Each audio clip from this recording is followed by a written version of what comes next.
Hi, this is Coach Shawnee Lavender, the Conscious Moms Coach, and I'm really delighted to be here with you today in this Facebook Live conversation, talking specifically about when you have something that your co-parent, whether they're your spouse or your partner, boyfriend, girlfriend, whatever their actual title is, your co-parent, when you have a challenge with something that they do parenting wise, there's something you dislike that they do, there's something that you think is a problem that they do. That's what I'm talking about. So, something about an aspect of their parenting doesn't really work for you. So that's a topic, broadly speaking.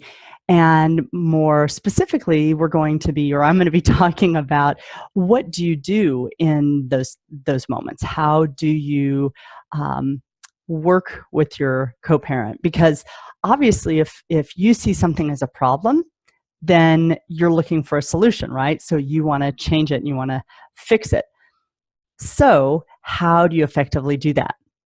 And what I want to say before I get into the specific what to do's, I want to bring up something that I think we forget. We certainly often forget in the moment.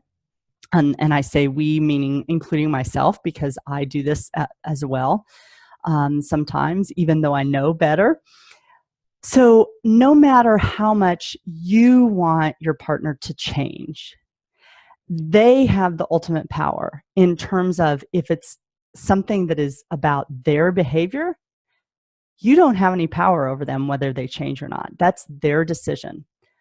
So, what we're really talking about here is how do you foster within them and support them in choosing to change? So I think that's really worth mentioning, because what I notice when I work with couples and when I work with individual clients is that many of us have this idea of, gee, when there's something that's not working with somebody else, who we're in close relationship with, let's make them change. We need to convince them we have to do this. And really often those things will directly sabotage our efforts and actually end up creating more struggle and more things that could use resolving than when we remember, oh, wait a minute, I don't have any power over them. They get to choose whether to change or not. So how can I be the kind of partner with them to enable them to embrace the the change for themselves? So feel free if you want to talk about that some more. I wanted to mention that up front, though, because I think that's a place we tend to get stuck, and it's usually unconscious. We don't realize we're doing that, but we don't have any power. So none of you out there have any power over your spouses, your co-parents. They get to decide whether they want to change or not. So that's going to impact how you want to go about supporting this conversation. So let's talk about what to do, okay? So the number one step that I recommend when there's something, again, you say, oh, I see there's something out here that I don't like the way it's working. I don't like the way this goes down. I don't like the way these interactions happen. So if you perceive there's something wrong, something that you would like to see happen differently, the first step, though, is to find out what is your partner's current interest in changing. So what's their current interest in changing? So are they opposed? So they like, no, I don't. I think this works great. I don't want to change. And these, I'm going to give some examples or some where they could be. These are not the only places on a spectrum of openness to change, but they're the common points that I think you'll see. So are they opposed? Are they open? Like, yeah, I'd be open to changing, but I don't think there's a problem. So that could be where they're at. Like, yeah, I'd be open to changing, but there's not a problem. That might be where they're at. Or are they open, but they're unsure of either how to change or why to change? So like they might perceive that, yeah, this doesn't really work for me either, but I still don't really know why. What would be the benefit of that? or they don't literally know how to change, or they could have some other aspect of they're not sure they will be successful at changing, or they don't think they're the one to make the change, whatever it is. So number one thing you want to do is be curious and find out from your partner, not from your head. Don't make assumptions. Really find out, where are they? Where are they in terms of this issue that you see is something worthy of changing? What do they think? What's their opinion? And I'm not going to go into the detailed how do you have that conversation, because there's lots of things you want to have done and prepared when you have that kind of conversation. There's ways to go about it that work well versus the ways that don't. That's not what this video is for. That's part of the work I do in my individual and my group coaching. So if you want to talk more about that, I'll talk about some opportunities that you have towards the end of this video. But what I want to reiterate is the first thing you want to do is come from a place of curiosity and find out where your partner is. What are they thinking in terms of this issue that you see is worthy of change? What's their opinion? Are they opposed to making a change? Are they open, but they don't see that there's really a need to change? Are they open, but maybe simply unsure of how or why? What are the real benefits or needs for the change? Now, once you've gotten that data, think of yourself as a researcher. You're like, sir or ma'am, may I ask you a question? So now you've got some data, right? So you know where they're currently at. Doesn't mean that's where they're always going to be at or where they were at yesterday. Though, in their current state, where are they at with the same issue that you perceive as a problem? So then you want to meet them where they are. Now, some of this seems really simple, and yet I cannot tell you how many couples I see really struggle with this. They struggle in the moment, which has other aspects that we're not going to be talking about in this video, but they struggle in the moment, but they struggle even not in those moments of how do we have these conversations? How do we deal with this? So know that you're not alone. And I sometimes struggle with my husband. Again, it's not that there's some magic recipe that once you know these things, you're always going to do it. However, these are some steps that can help you start getting more mastery in this way of connecting with your partner and coming to places of mutual agreement and mutual decision making. So know that, again, this is getting you started. It's not everything, though. So the number two thing that you want to do is, once you know where your partner is thinking-wise with this issue, you want to meet them where they are. So let me give you some specifics that could be helpful for you.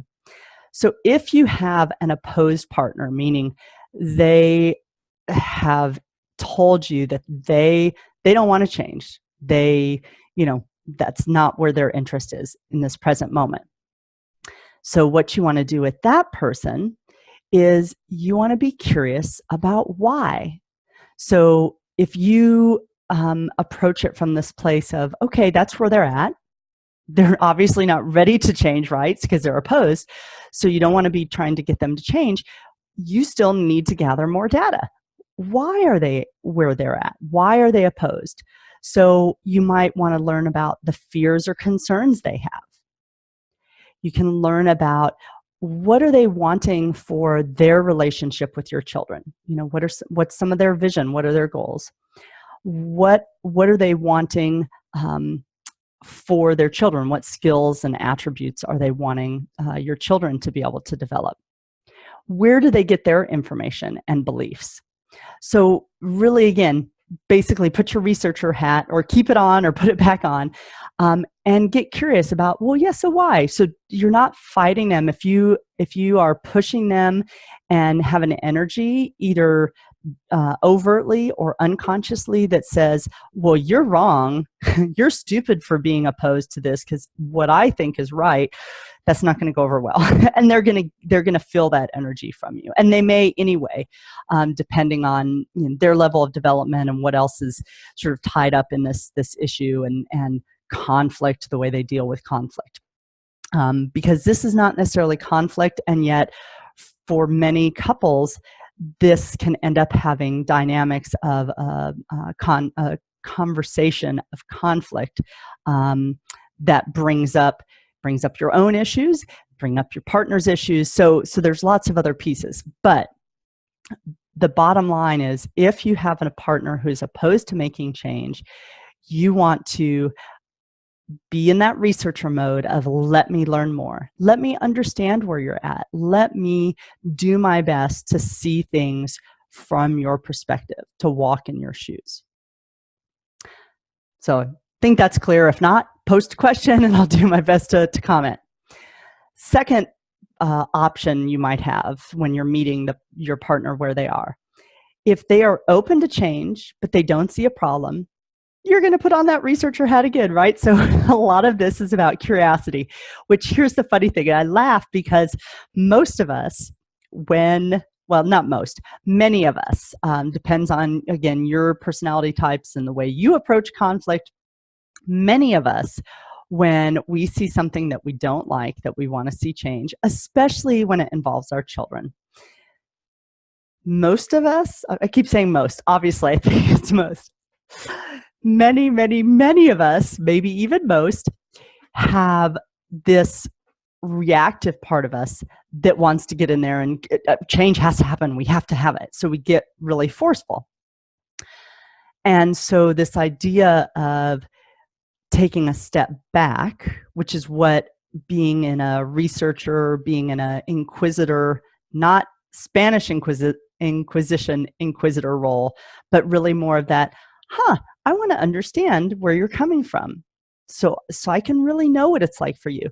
Many of us have a really challenging time being in that space because we just want to get in there and change it and, subdue that other person and make them do what we think they should do.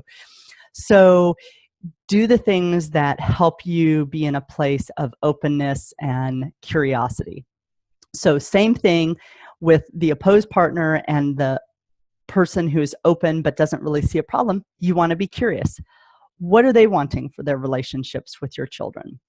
What are they wanting your children to be able to develop in terms of skills and attributes now and as they grow up? Learn, how do they perceive things currently? What's going to happen with both these, or what's likely to happen with both these type of partners, the opposed and the open but not seeing a problem partner, is that the more you learn, the more that a couple things can happen. One, the more empathy you can have for them. It's like when you see things from their perspective, you're getting, even again, you have your perspective, obviously. However, when you see theirs, what's more likely to happen is you start to develop some understanding and some compassion for, oh, gosh, we have a different view, and I can see where you have this view you have. It makes more sense to me now. So it's much easier. I'm going to sort of flip roles here. If you're the partner if you're the spouse who is doing things wrong, and I'm just using that for making this easy to classify. If you're the spouse who's doing things wrong and your partner's coming to you and they're wanting you to change, if you have the sense as the bad partner, and again, I'm doing these things in quotes. If you're not watching this, I'm quoting bad because there's no such thing as the bad partner. If that's the role you're playing in this scenario, though, and your quote good partner is not aware of that energy, then it is very likely that as a bad partner, it's easy for you to believe you're being attacked, you're being made wrong, you are not appreciated, and your perspective is not valued.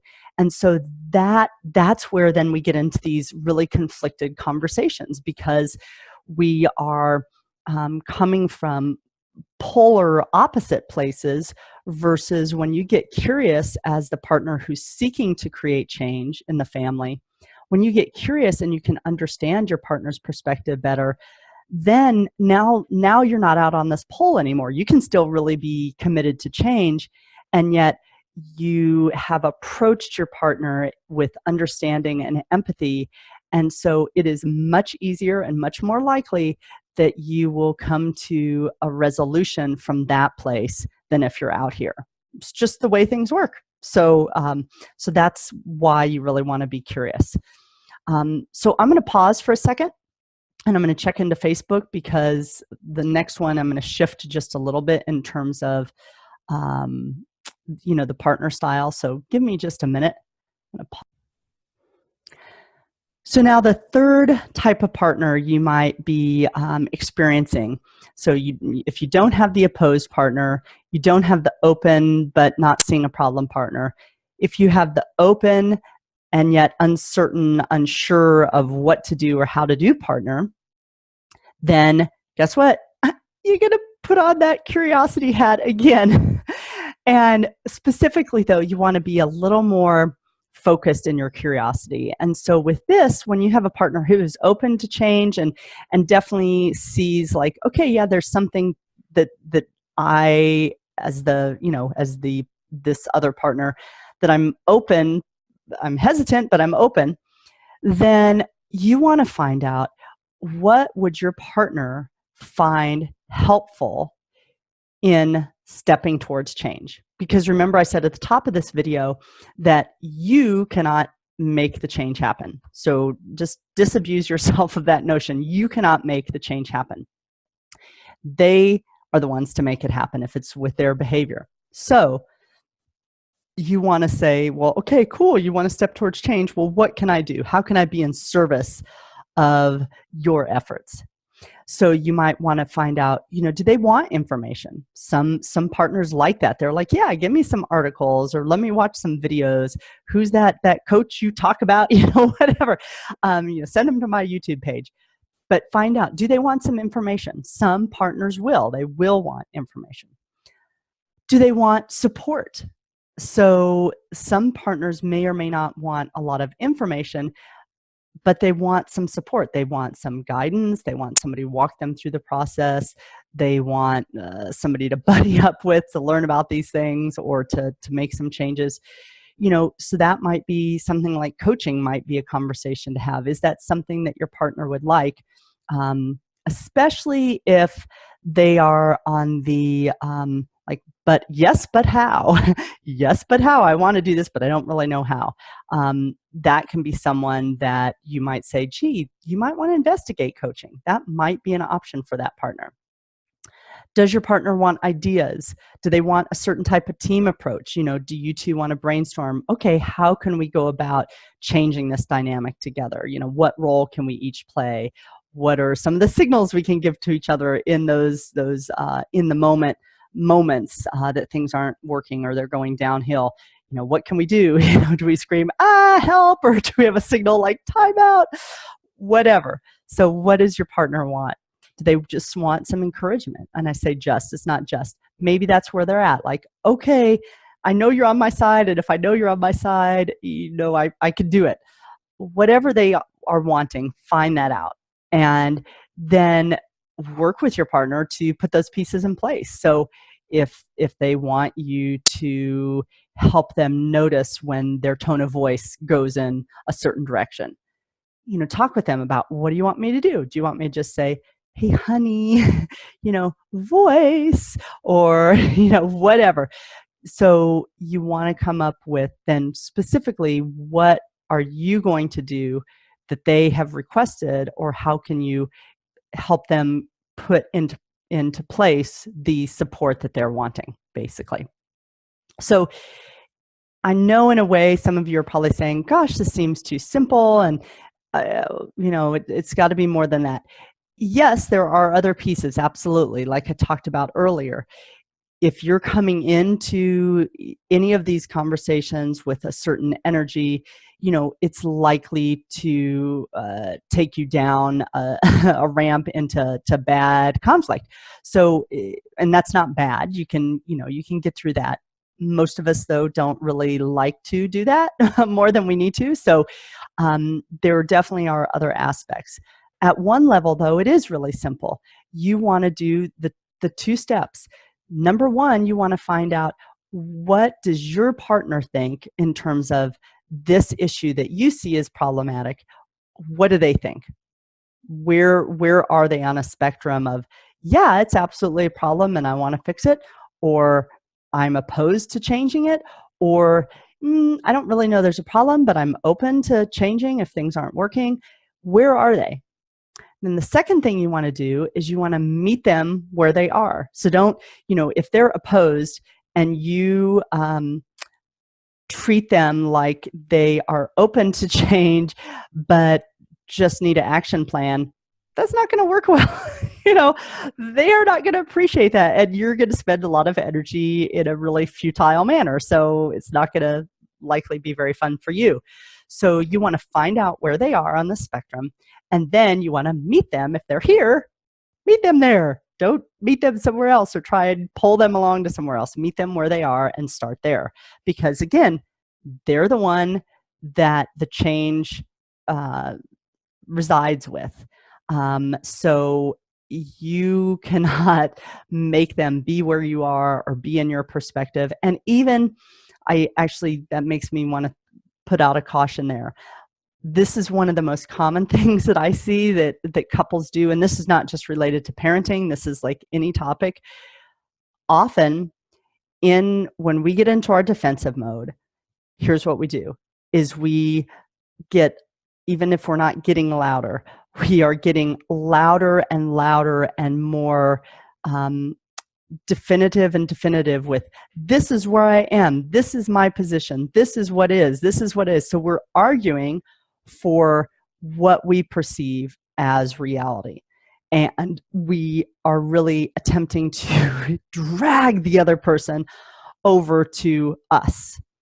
So that's something that's just really easy. And I know those of you in relationships or not in relationships now who've been in them, you have experienced this, where when you get into those conversations where you're not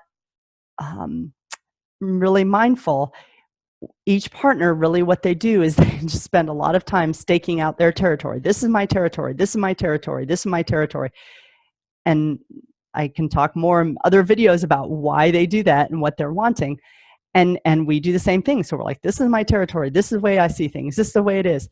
And so all we're doing is basically shouting at each other about, I'm right, you're not right. So it doesn't go anywhere, because that's not the way we work together. To work together, we literally have to come together and be working in concert with one another. So a couple of reminders. One, I've just actually talked about, but I'm going to say it again because it's so important. When you perceive a problem, your communication is more likely to come across as judgmental. Just is, right? Because you see there is a problem. This is not working.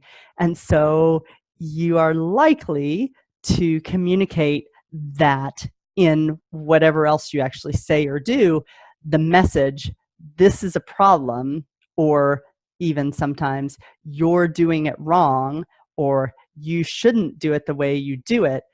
Those messages are very likely to get communicated, and the other person, guess what? It's the same thing you do when people communicate those meta messages to you, those underneath messages, is your defenses go up. And you're like, I'm going to defend myself. So it doesn't go well. So you want to clear up your own judgments before you have any of these conversations with your partner. And if you want to talk with me more about how to do that, you can book a session, which I'll talk about a little more in a minute. And there's a link. I think there's a link in the description. I didn't look. It should be there, but if not, I'll post it in a comment. The second piece is that the timing of our communication makes a really big difference. So if you want your partner to be more able to receive your communication, and you've cleared up your judgmental energy around it, then you also want to be attentive to where, I say where like they're somewhere, are they in the easy chair or at the kitchen table? Not that kind of where, meaning where emotionally, where mentally are they? So you want to speak with them at a time when they are rested, when they are in their human brain, and you have to watch other videos of mine if you don't know what that means, but basically that's in a place where, again, they're most in their human faculties of being able to reason and use logic and self-regulate themselves. So if they're not there, and ways you'll know that is if they're really emotional, and it can be any emotion, but if they're really sort of in a heightened emotional state, probably not the best time to talk with them. If they are really agitated or totally stressed out, not a good time to talk with them.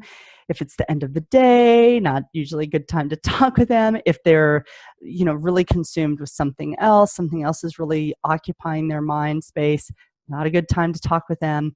If they are getting ready to go in to do something, like whether it's going to work or, to do a project or even to go out and have some fun with friends, not a good time to talk with them. You don't want to just let's just talk about this now. And I know many of these things, and yet as somebody who, my education is in communication, a lot of it's in communication, and I've taught communication skills and courses and worked with people for years on communication issues.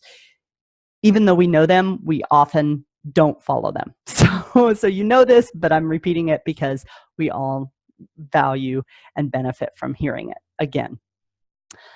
So that's what I have to say. I think I've said it, I've recapped it. If you came in the middle of this video, I invite you, once it's ended, to go back and watch from the beginning on. If you have questions or comments, you are welcome to post those. If you're watching this later on my YouTube channel, same thing. You can, even though it's not Facebook anymore, you're welcome to post questions and comments, and I'm glad to engage with you if you want to, learn more or delve into this a little bit. And if you are a person who, in your co-parenting relationship, you are hitting more bumps than you would like to hit, that you notice your co-parenting, or let me rephrase that, you notice that your relationship has gone south, has gone in a negative direction since you became parents, or if you are a couple who has the sense that you could really use more skills and more practice at dealing with some of the common challenges of parenting and the common challenges of problem solving and working together to create solutions and outcomes that work for everyone, then I would love to talk with you because I have a lot of really specific tools, some of which I've talked about a little bit today, but really skills and tools and understandings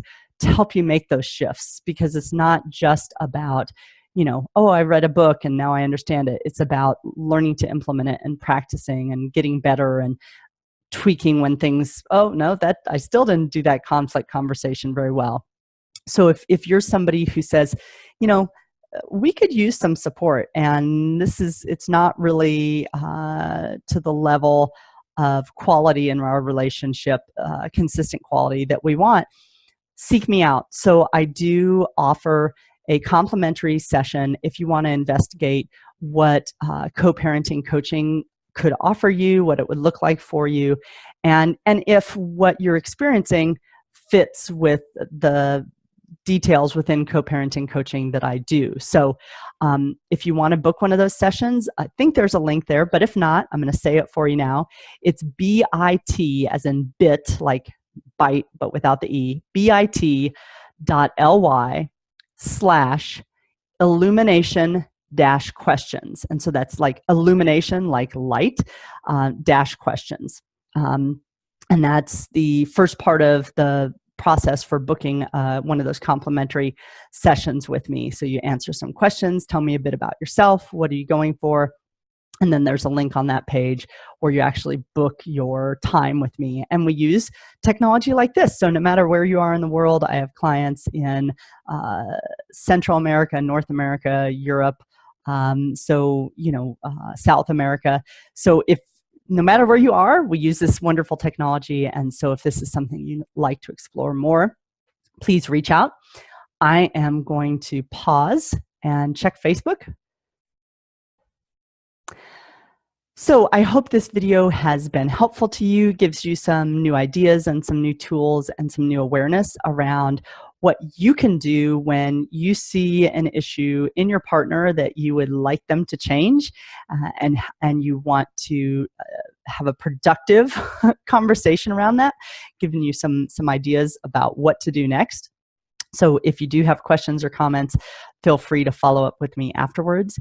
You can find me on Facebook in the Conscious Moms Circle. And that's for moms and dads. So dads, if you're out there, you are absolutely welcome. You're going to be outnumbered, and yet you are so welcome.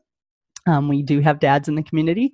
You can find me on my YouTube channel, and that's Shani Lavender Coaching. You, of course, can find me at my website, shanilavender.com, and that's ShoniLavender.com. I am the Conscious Moms Coach, and I am really glad to have had this time with you today talking about this really common challenge that many couples face. And so I wish you all the best in your co-parenting relationships today. And if I can support you, please feel free to reach out. I am here on Facebook most Thursdays doing these live conversations, and then I put them over on my YouTube channel. So subscribe one of those two places, get notified, and have a wonderful day. Thanks so much. Take care.